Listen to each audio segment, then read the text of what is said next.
एक उदाहरण बार बार दिया जाता है, मैं बहुत अदब से टिप्पणी कहूँगा। कहा जाता है, मौलाना साहब ने भी कहा इस बहस के जेरे बहस कि भाई कुरान ये व्यवस्था देती है कि किसी दूसरे के इबादत गाह पर मस्जिद नहीं तामीर हो सकती, एक। और अगर कोई दूसरा धर्म मजहब किसी कारण से वहां अपनी रिचुअल्स कर ले तो भी वो अपवित्र हो जाएगी, फिर उसको छोड़ देना चाहिए, वहां भी नमाज कबूल नहीं होगी। ठीक। अब कुरान में तो कोई सर्वोच्चता है उसकी, उस पर कोई विवाद नहीं। क्या मैं पूछ सकता हूं, अभी 2 साल पहले, ठीक 2 साल पहले, ये पुरानी बात नहीं कि बाबर कब हुआ था, लट्ठम लट्ठा हो, 2 साल पहले आपका जो बड़ा मुल्क है इस्लामिक रवायत का, तुर्की, वहां के राष्ट्रपति ने ऑफिशियल अनाउंसमेंट क्या किया, 1700 साल पुरानी इमारत, वो चर्च बनी, मस्जिद थी, फिर चर्च बनी, फिर म्यूजियम बनी, फिर मस्जिद बनी, फिर चर्च बनी, वो क्या क्या बन गई भगवान जाने क्या। और अब फाइनली उनने मोहर लगा दी, बोले ना कुछ नहीं, अब ये मस्जिद है। क्या सबने स्वागत किया। तुर्की में जो दवा काम कर सकती है, जिसका आप स्वागत कर सकते हैं, हिंदुस्तान में कोई एस रावत उसकी पैरवी कर दे तो आपको नागवार गुजरेगा। आप कहोगे गले मुर्दे उखाड़ रहे हो। मुर्दे उखाड़ने वालों को केवल बदबू हाथ लगती है, ऐसे ऐसे भाषण आते हैं। तुर्की में वो मुर्दे नहीं थे 1700 साल पहले, वो क्या बच्चे खेल रहे हैं वहां। 1700 साल पहले का मसला आपने पलट दिया और हमको ज्ञान दे रहे हो सब लोग कि काशी में बोलो नहीं। बोले अग्निहोत्री जी को पता नहीं क्या वो जोश चढ़ा है। क्यों भाई, तुर्की में आपको क्या चढ़ा था? आप शांति से नहीं रह सकते थे? मान लो वो म्यूजियम ही रहता तो तुर्की में रोटी आप मिलना बंद हो जाती? नहीं ना। तुर्की में नौकरी चाकरी बंद हो गई थी उसके चलते? नहीं ना। इबादत की जगह कम थी तुर्की में? नहीं ना। फिर क्यों किया मेरी जान? और वहां किया। और मथुरा, वो 1700 साल पुराना मसला नहीं मथुरा में तो हमारा, काशी में भी उतना पुराना नहीं है। हमसे कह रहे हो ना ना उधर नहीं जाना, घड़ी की सुई उल्टी घुमाना चाहते हो। आपने तुर्की में तो घड़ी पलट फेंक दी समुद्र में। एक ये बात तो मुझे कहनी थी। और एक दूसरी बात और कहनी है कि मिश्रा जी उस पर भी बड़ा है, मतलब वो मौलाना साहब की तरफ की बिरादरी की तरफ से नहीं आ रहा, वो सो कॉल्ड इंटेलेक्चुअल्स जो है ना हमारे यहाँ, उनकी तरफ से आ रहा, सो कॉल्ड सेकुलर। मुझे आज सोच रहा था मैं सुबह की इस पर अंत में जरूर कहूंगा। ये देश के सामने तस्वीर साफ होनी चाहिए। बार बार कहा जाता है, और मुझसे खास तौर पर, अग्निहोत्री जी मंदिर से क्या होगा, रोटी रोजगार की बात करिए। बड़ी मासूमियत से जब ये कहा जाता है ना, वो मासूमियत कृत्रिम है, आर्टिफिशियल है, ये लोडेड वक्तव्य है, इसके पीछे की मानसिकता विचित्र है। रोटी रोजगार की भी बात होनी चाहिए। क्या काशी और रोजगार की बात साथ नहीं हो सकती? क्या मथुरा और रोजगार की बात साथ नहीं हो सकती? कि जिनको रोजगार देने की जिम्मेदारी हमने दी है, इस देश ने दी है, क्या उनको मथुरा में जाके काम करना है मनरेगा में? नहीं ना। वो अपना काम करे, रोजगार दे। लेकिन ये कौन सा तर्क है जो मुझे ये समझाने की देश को कोशिश कर रहा है कि रोजगार की बात और काशी की बात साथ नहीं हो सकती? ये बेईमानी है, ये बौद्धिक बेईमानी है, ये शरारत है, ये कपट है। और इससे हटके एक और नई बात कहूंगा, वो भी जरूरी है देश के लिए। धुंध साफ होनी चाहिए मौलाना साहब। कहा जा रहा है मंदिर नहीं फैक्ट्री की बात करो। अच्छा जी, बहुत अदब से कहूंगा, हिंदुस्तान जैसे देश में 47 से आज तक और आने वाले 100 साल आगे तक, ऐसा नहीं कि केवल भाजपा ही देश में रह रही, हम भी इसी देश में हैं, हम भी घूमते फिरते हैं, हम भी जानते हैं देश को। ऐसा तो नहीं कि कांग्रेस, सपा, बसपा, भाजपा वाले देश जानते हैं और अमिताभ अग्निहोत्री नहीं जानते।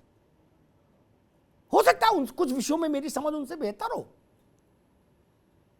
भारत जितनी सघन आबादी वाला देश है, कोई माई की लाल सरकार, कोई व्यवस्था ऐसी नहीं हो सकती जो सबको छोड़ो 70% लोगों को भी रोजगार दे दे। संभव नहीं।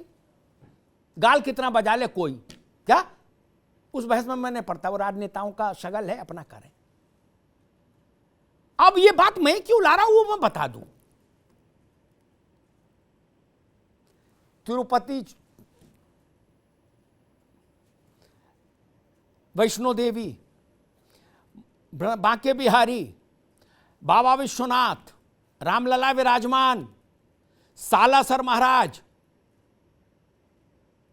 ये बड़े मंदिर हैं, इनको, पद्मनाभ, इनको छोड़ दो। छोटे मंदिर ले लो। ये बौद्धिक बेईमानों को उत्तर दे रहा हूं या इस मंच से। सोशल मीडिया में मैं लड़ना नहीं चाहता था, लेकिन इस मंच से दे रहा हूं।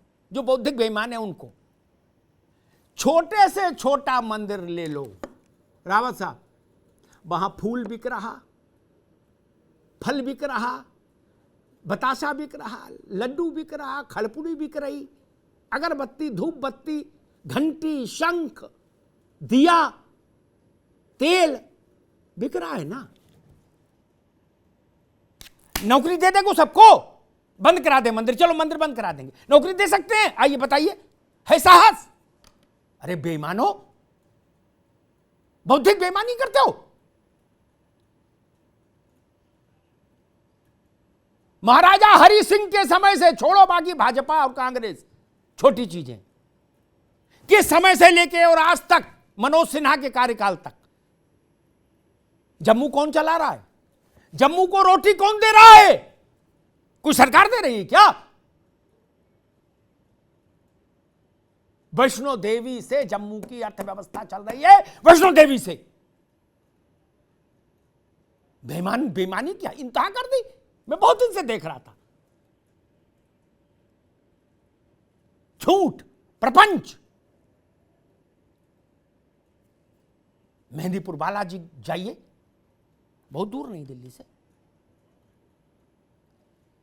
साल में 5000 बच्चियों को फीस, वस्त्र, किताबें वो मंदिर दे रहा है ना।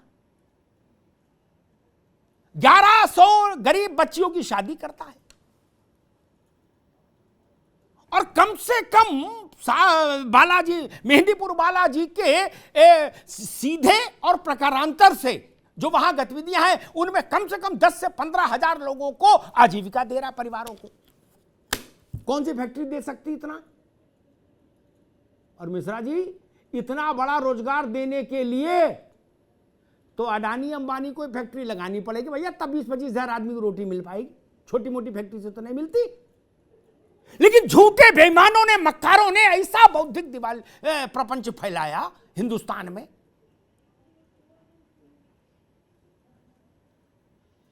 जैसे गैर जरूरी बात किसी ने उठा दी हो, कोई गंदी बात बोल दी हो किसी ने, ऐसा प्रपंच फैला दिया। तिरुपति का बजट उठाकर देखिए, शिरडी का बजट उठाकर देखिए। शिरडी साईं स्थान से, देवस्थान से 3.5 लाख परिवार सीधे या अप्रत्यक्ष रूप से रोजगार पा रहे हैं। 3.5 लाख। कहां है वो झूठे लोग, प्रपंची लोग? 3.5 लाख लोगों को रोजगार देने की योजना बताइए, तत्काल बंद करवा दे मंदिर। इस देश में ऐसा झूठ फैलाया गया। अरे जिस देश में ऐसे ऐसे इतिहासकार हो गए हो, जिन्होंने मुगल बादशाहों को देवता बना के पेश कर दिया हो, जिनके हरम में 8-8 हजार लड़कियां रही हो, और कहा होगी इनसे भला कोई सज्जन आदमी नहीं था। उस देश का क्या करिएगा? बौद्धिक दिवालियापन आज का नहीं है, ये पुराना प्रपंच है मित्र, पुराना। अब देश को इससे सावधान होना होगा। मेरी बात मत मानिए, पड़ोस में वृंदावन है, जाके देख आइए। अगर बांके बिहारी नहीं होते तो गाय भी भूखी मर जाती, आदमी तो छोड़िए वहां। सरकारें क्या दे सकती हैं? हमको सरकारों की हैसियत मालूम है, उनकी नीयत मालूम है, उनकी काबिलियत मालूम है। ये बांके बिहारी हैं। ब्रज क्षेत्र में एक कहें रमेश बाबा, अगर मैं सही नाम याद कर पा रहा हूं, उनको पद्मश्री मिला। उनके यहां में गया था मौलाना साहब, 50,000 बेसहारा गौवंश, 50,000 शरण पा रहा है वहां। छोटा काम है, और उससे कम 2,000-3,000 आदमी रोटी खा रहा है उस प्रकल्प से। इसलिए आज मैं सोच के आया था कि इस झूठ का भंडाफोड़ होना चाहिए।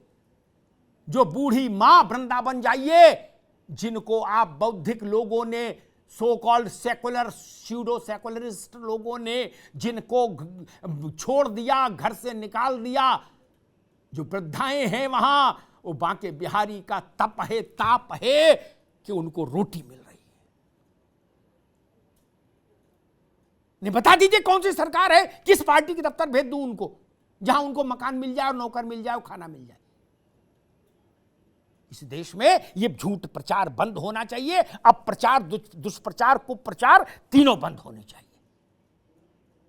मंदिर की बात करने वालों को आप लांछित करने का एक सुनियोजित षड्यंत्र चल रहा है देश में। भक्ति छोड़िए, मैंने तो अर्थव्यवस्था बता दी।